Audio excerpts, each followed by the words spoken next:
Are you asking the management teams in your portfolio the questions that really matter? Are you able to discern fact from fiction? Find out what legendary investor Rick Rule, the director, president, and chairman of Sprott U.S. Holdings, directly asks all CEOs before he invests.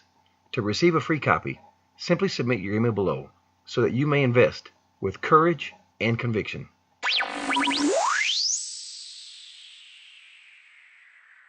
Welcome to Proven and Probable. My name is Maurice Jackson, and I'm joined today with the President, Director, and CEO of Mirasol Resources, Mr. Stephen Nano. Sir, thank you for joining us today. No problem. Appreciate the opportunity to talk to you. For those of you that aren't aware, Mirasol Resources is a project generator company. They're domiciled out of Canada, and they do generative exploration out of Chile and Argentina.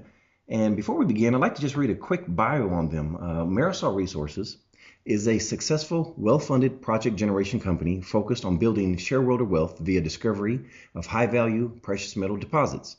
Mirasol leverages value and manages share dilution by building strategic resource partnerships with quality precious metal producers to advance exploration and development of its projects. Mirasol has built a project bank of district-scale gold, silver, and copper properties focused in the metal-rich mining regions of, and I hope I pronounced this correctly, Atacama. Is that correct, sir? That's exactly right. All right. Northern Chile and Santa Cruz, southern region, Argentina. Mirasol has applied a unique combination of leading-edge exploration technologies integrated with an internationally recognized exploration team to advance these projects to drill stage prior to joint venture. This approach allows the company to deliver its partners projects with a higher potential of discovery and to leverage strong joint venture deals for benefit of Mirasol shareholders. And I'm going to expand this here slightly further. Mirasol is executing on its business model by leveraging its project bank of properties into strong joint ventures. This is exemplified by the recently announced deal with Yamana Gold for Mirasol's Gorbea Belt projects that includes the highly prospective Atlas and Titan gold projects in the prolific mineralized Miocene age. Is that correct, sir? That is correct as well. Gold Belt of Chile. Under the terms of the agreement, a drill discovery in the Gorbea Belt will deliver to Mirasol shareholders a 25% funded to production position in a discovery or at Mirasol's election, the choice to convert a portion of the project equity into a royalty. And as we move forward here, I'd just like to introduce our speaker here, Mr. Stephen Nano. What a great resume you have, sir. Mr. Nano is the CEO, director, and founder of Mirasol, has over 25 years of exploration and management experience throughout the Americas and Asia Pacific, working with large, precious, and base metal mining companies. Mr. Nano has a wealth of experience in project generation, exploration, acquisition, and mining in both senior management and technical roles, and has managed exploration teams over a diverse range of geographic and cultural environments. He is regarded as one of the frontier explorers of the Santa Cruz Province in Argentina, where he has played a leading role in a range of gold and silver discoveries. Mr. Nano, thank you for joining us. Thank you for that wonderful introduction. Well, I wanted to cover that because sometimes when you introduce a company, you look back at what you missed, and I think it really is imperative for a prospective investor to really know something about the company. Sometimes we just look at numbers, but there's more to a company than just numbers, as we're going to find out today, as you're going to share the story of Mirasol here. As I mentioned in the beginning, the company is domiciled in Canada. And if you would, just share where you're doing your prospecting as we speak. Yeah, look, we're really focused now and have since inception of the company been focused in Chile and Argentina, two adjacent countries that straddle the Andes in South America. But we are further focused to specific areas within those two countries, and that focus, I think, is part of the strength of this company. So the two areas where Mirasol is focused is the Santa Cruz Province in southern Argentina, where there are a number of operating mines that are actually operated by large-scale international precious metal producers. And we're focused on the northern part of the tertiary age mineral belts in Chile and Argentina as well. And that stretch of that Andean arc is exceptional. with the scale of large open pitable gold mines and large copper mines that have been discovered in that belt of rocks. So two really highly prospective terrains where we have long-term knowledge of, and terrains where we have had previous exploration success. So. Interesting. And am I correct that you have 9 projects there in the belt? Is that correct? The two areas that we're talking about, we have in total over 25 projects in both areas. But if I focus and filter them down, we have 10 of those projects that have drill-defined targets on them, targets that are either ready to drill or have early stage intersections in them. But as a project generator, that's a very dynamic sort of number. You filter through those projects, discard the ones that don't measure up, advance the better ones. Mm-hmm. So we're actually in a very opportune time at the moment for a project generator like Mirasol, where high quality ground is opening up, and we're adding to our project portfolio quite aggressively at the moment through open ground pegging, driven by high quality science. So we're not buying projects, we're pegging open ground where we think there's a high probability of discovery. So adding to the project portfolio as we go quite aggressively at the moment. And you're doing that actually through a process known as generative exploration, is that correct? Yeah, look, very much so. And project generators come in many forms and have different takes on that project generation JV model. But Mirasol is very much driven by high-end science and high quality explorationists. So we use technologies and understandings of the models, controls of mineralization to select our ground, or at least target it, and then follow it up with high caliber geoscientists that bring in information onto the ground. So often we'll have assay results for an area before we'll apply for it. The vast majority of our project is built up from these conceptual targets that we follow up in the field and then peg the ground as free ground. That really gives us a lot of business flexibility when we come to deal with a large-scale company that may be interested in our projects. Mm-hmm. What it is that 90% of the time there are no underlying royalties or payment to pre-existing property owners. We own the ground outright, and so we can use that to leverage stronger deals and a better outcome for our shareholders. Absolutely. And as you mentioned that the ownership, are there any reversionary interests? I know you mentioned 100% interest, but just want to confirm, are there any reversionary interests that another party may have? For our 100% owned projects at the moment, that means exactly that. They are 100% owned projects that we own all of the mineral rights, and if we choose to negotiate any of the royalties.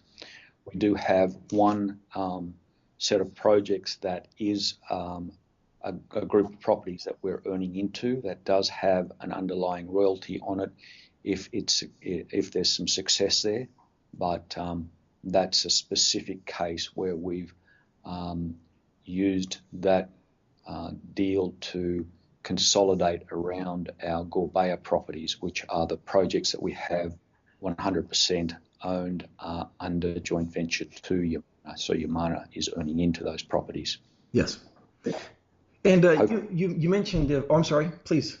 I'm hopefully that's clear enough explanations. It absolutely is. I think that's important to understand. I think there's ambiguity that a company finds something in the ground, but investors are not aware of a reversionary interest, and that's very good to hear. It's very comforting for me as a shareholder. In full disclosure, I am a shareholder, to know that there are no reversionary interests on the properties, and that's very, very critical. And we'll cover that in a later blog for the listeners on how reversionary interests do affect properties. Um, we've covered prospect generating, but can you kind of focus in and let us know where that model fits in and how it works for someone that's new into junior mining? Where does that model fit and how does it work? Look, again, what I won't try and explain the breadth of how different companies apply that model. I'll just really focus on Mirasol's version of that project generation model. What it does for our perspective is we focus on early stage properties, and what we do is in every case that we can acquire the ground 100% for Mirasol, so all of the rights belong to Mirasol, and we'll invest money to explore those properties and de-risk them via discarding the lesser properties and focus our spend on the quality projects where we think our data suggests potential for large-scale discovery. So what we're effectively doing is when we take a project to a joint venture partner, we're trying to identify projects that have large-scale mineral footprints in them, potential for discovery for large resources, so that we can take them to larger companies and negotiate a strong deal.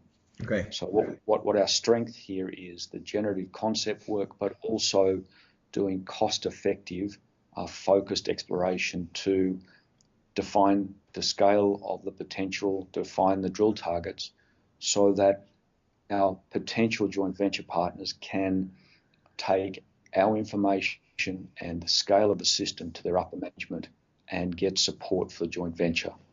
When they come into the project, what they're doing then is investing the money directly in drill testing the targets. A lot of project generators will peg a project or buy a project and do the minimal work and then try and joint venture it on. What that's doing is the property's in a much rawer state or an earlier stage, so a lot of the joint venture spend goes into trying to define if and where to drill. What happens with our approach is that the funds go directly into the drill targets that we've defined, so that we're getting very effective, rapid testing of the project, and hopefully, if we've done our job correctly, increase the chance of success through discovery. That's such an important process. I believe that most project generators haven't had a discovery. Mm-hmm. Few that have may have had one. Mirasol's had 2 discoveries within the history of the company. I think that process of filtering and de-risking to focus the spend has shown to be a successful process and a worthwhile investment for Mirasol as a business model because of the delivery of those 2 discoveries. What is really the exciting thing, I think, now for Mirasol shareholders or potential new investors is that we've done the work to define 10 projects where we think there are walk-up drill targets. Our job at the moment then is to bring in joint venture partners to test those projects where we've already invested the funds, where they're ready to drill test, and hopefully with successful joint venture deals here, we'll see a substantial amount of drilling being leveraged into those 10 projects over the next months or years while I bring those partners in to test them. That process started on our Rubi project, which was tested by First Quantum Minerals earlier in the calendar year. It didn't lead to a discovery, but we've used that data to leverage new targets that we're negotiating with an interested party at the moment. But now we're testing our next range of projects with the Gorbea Yamana joint venture, where we're seeing an aggressive drill program now to test one of the 9 projects that are in that joint venture. These are high quality targets, large systems, lots of indications of gold and silver mineralization at surface. So they're exciting targets for our joint venture partners to test, as well as for our, the company, our shareholders, to see the results. That's good to hear there. If I may, now let's switch gears to the joint venture. I think this is exciting for any prospective investor to understand the relationship that one has in prospecting and finding a joint venture. And you've been successful in finding Yamana Gold, and that relationship, I believe, started back in March. Is that correct? The announcement for the terms of the joint venture and the letter agreement was announced in March. The process to find the right partner is very much a process for us, and we try, not just to match, financial capacity with our partners to test it, but also exploration ability, and match the projects to the company's needs that we're bringing them to. So we reviewed or took a select number of companies through those projects, and we felt that Yamana was both the best fit from an exploration perspective, and also from scale of the projects and their capacity to operate in Chile. So the answer is, short one is yes, we signed the deal in March, but we initiated a process of identifying joint venture partners and negotiating the terms for 8 months before that. Okay. And looking at the press releases that you also had thereafter from looking at CDAR here, in July, would you like to discuss what occurred at Santa Cruz? Sure. So we've shifted from northern Chile down to southern Argentina. In southern Argentina, we have a number of large-scale epithermal gold and silver projects. One of the most exciting ones is called Claudia, and Claudia is a very large project that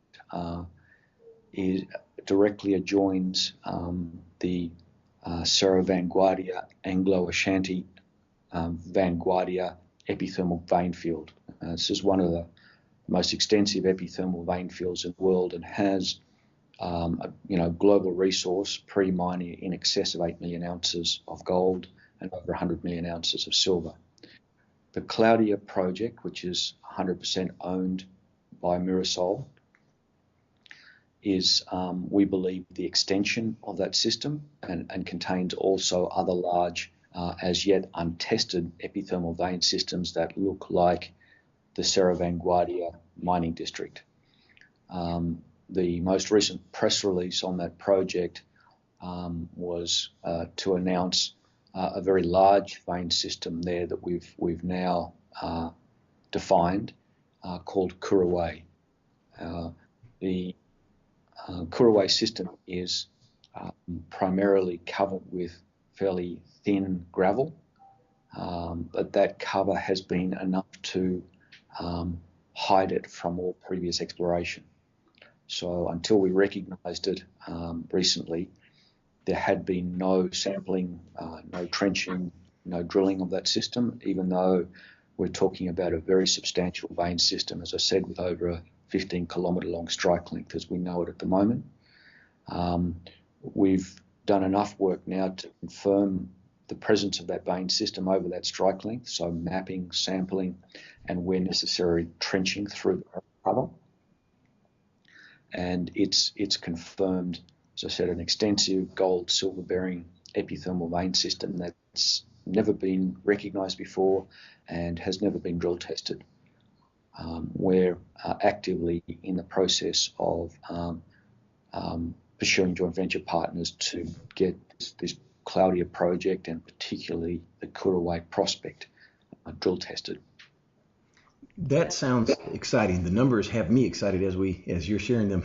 They really are. It really is an impressive system, and it's one of 5 separate epithermal systems within that large project. So this is one of these, large footprint, multi-target, big company, district scale things that Mirasol specialises in.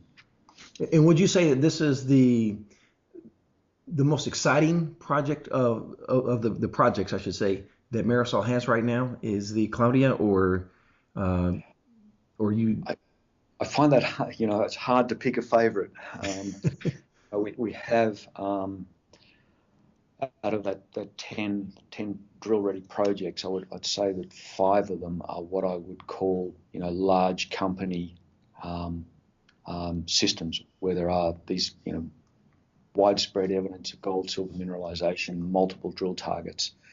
Of those, I would say that Claudia and Curva, which are 2 of the projects in Santa Cruz in southern Argentina, and Titan and Atlas, which are 2 of the projects in the Gorbea joint venture in Chile, are the front runners. Which of those will actually turn out to be the best or the favourite, I guess, depends on drill results that we hope to see soon from a number of these projects. But certainly these, Claudia and Atlas are front runners.